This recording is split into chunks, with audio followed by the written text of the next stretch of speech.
everybody, I hope this finds you all doing well. This will be my week 11 garden update. I'm going to just go through the things that have been doing well instead of going through everything, since that takes quite a long time. There's not much to show in this front garden. My kiwi vines are pretty darn slow. My grapevine hasn't really gotten much larger. But there is something right here. This is my edible bamboo plant that sat in a pot on the front patio for the longest time because I couldn't figure out where I wanted to put it. A week ago, my mom decided to do some weeding in her garden, which this is her garden. And she, as you can see, she cleared up quite a lot of space. And so I asked her if I could put it back here, and she said yes. So I figure this is a good spot because it gets some sun, but it's also not necessarily a huge amount of sun. And this edible bamboo plant is a plant that does well in shade. So if I'm going to put something in a shadier spot, then I want to put a plant that does well in shade in a shadier spot. And now on to my other front garden. My beets are growing nicely, as well as my beets over here. This tomato is getting some nice flowers, and next to it is a tomato that I had sort of written off because it was a tomato that I grew from seed and it was still very, very small. But this recent heat and humidity seems to have given it a little bit of a jump start, and it's actually looking like I might get something out of it by perhaps mid-September. My bell peppers are continuing to do nicely. As you can see, one of them is starting to change color. Here's quite a large one, so I might give it another week or so, and then I might end up harvesting that.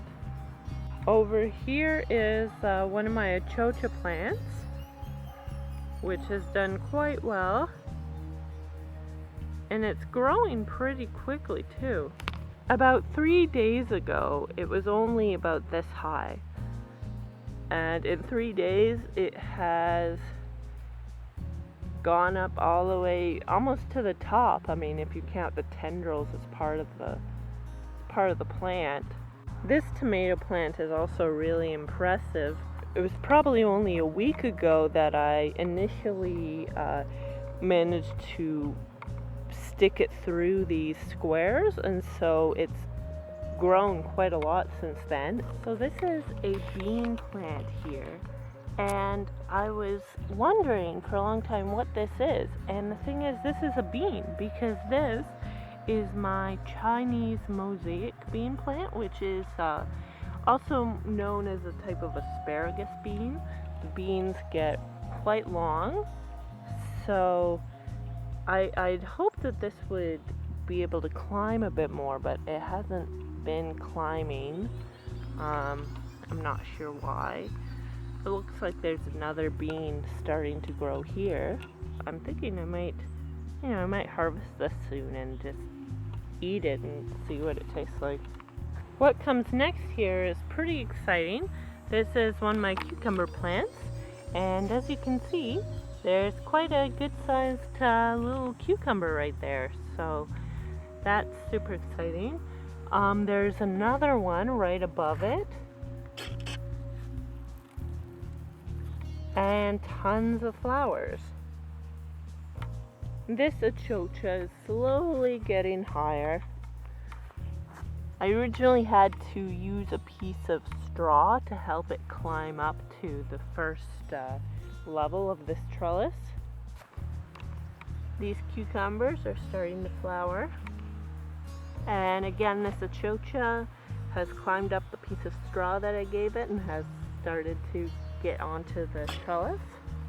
Here's one of my climbing zucchini that I have attached to the trellis with some Velcro tie, but it's actually starting to send out some of its own tendrils, so it'll start climbing on its own. Here's another climbing zucchini that I attached to the trellis, and it's also starting to send out its own tendrils. Next to it is a cucumber plant. I had thought that perhaps it was a zucchini, but then it started flowering and I realized the flowers are way too small to be zucchini flowers. And here is a little cucumber. This is actually another one of my Chinese mosaic bean plants. There is a tiny little bean starting to form right there. My tiny peppers, which I started from seed and was afraid that they just wouldn't get big enough, have really sprung up in the last few weeks. So I'm really happy with that, and I'm hopeful that I might get something from them before the end of September. Here's some tomato plants that are doing quite well. As you can see, this tomato plant has quite a lot of flowers. This one already has some green fruit on it, 3 of them, or 4. One right here, one right here, a tiny one right here, and my biggest one probably right there. So that's a San Marzano tomato plant, which is why the tomatoes have a somewhat pear-like shape. Over here is my orange Verna tomato plant, and it definitely needs to be supported, so I'm building a sturdy trellis for it. Because as you can see, there are the stem branches into 2 stems, and they've been weighed down by the green tomatoes on it. You can see quite a large one right here, and 2 over here. So I need to get some support to that, especially before these flowers start turning into tomatoes. It actually has started falling on my broccoli plant too. This is a tomato plant which I'm pretty sure it was a rogue tomato plant. I didn't plant it there, it just kind of popped up, and it's actually started flowering, so that's kind of cool. Ooh, it's nice and breezy. That's good since the humidity is quite high. Here are 2 other San Marzano tomato plants. This one is doing quite well. There's some flowers up here. There's some green fruit down here. And then next to it is another one, also San Marzano, and it's got a decent sized green fruit right here. And here's my anise hyssop, which is flowering really nicely. It doesn't actually produce anything edible, but it does have a nice smell, and it's a nice plant for attracting beneficial insects like butterflies and bees, which are pollinators. By keeping them in my garden, it promotes them actually pollinating other plants. Over here are my rows of rutabaga and carrots, which are doing quite well, bushing out very nicely. And over here are my 2 jalapeno plants. This one is a little bit behind the one next to it, but it has finally put out a flower. This one had 2 jalapeno peppers on it. I accidentally knocked off one, although we were able to use it. But here is the second one, and it is growing very nicely, and there are tons of other flowers on here, so I'm looking forward to more jalapeno peppers. This tomato plant has started growing some green tomatoes. There's one right there. There's one down there. And my single okra plant, the only okra plant that survived, is still quite small, but hopefully it'll continue growing and I might actually get something. Definitely there are certain plants which next year I'm going to start months in advance. Okra is one of them, probably watermelon, and definitely tomatoes and peppers. I'm definitely displeased with how some of these plants have gone. The tomatoes have been okay, but the peppers that I planted from seed are still small. The okra is tiny, and the watermelon, they're definitely not going to do anything. They are tiny, tiny, tiny. Rembrandt's enjoying the shade. Over here, my elderberry plants are continuing to develop their elderberries. Rembrandt, what are you doing? You can see they're getting nice and plump. My greens are doing nicely, and I'm planning on cutting some for a salad.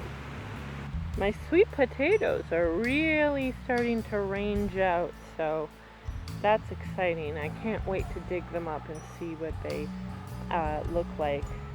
This is a little bit of a surprise. This, I'm thinking, must be zinnia?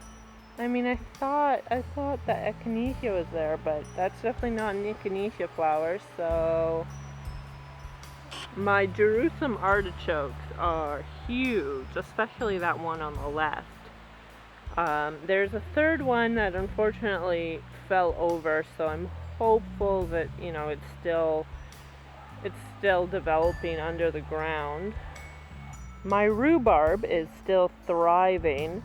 I must have picked 9 or 10 stalks the other day, so as you can see, it did not slow it down one bit.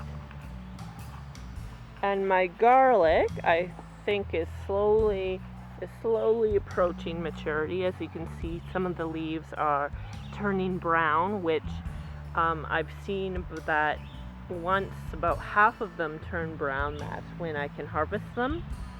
There was one of them that was a lot more brown than the others, so I decided to pull it out, and I got a small garlic clove. It was nothing to brag about, but it'll give us 3 solid cloves anyway. Now this is my alpine strawberry. As you can see, it's flowering, and it has actually also been developing some fruit.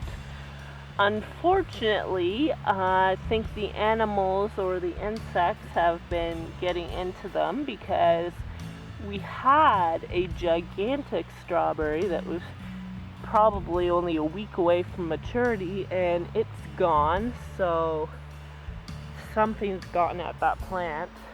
Lastly, I want to show you this nasturtium that's just sort of tucked beside these Jerusalem artichokes. Look at how large that leaf is. It's gigantic. It's actually kind of amazing, considering that this is my biggest nasturtium plant, and yet it's in the shadiest spot. So that's interesting.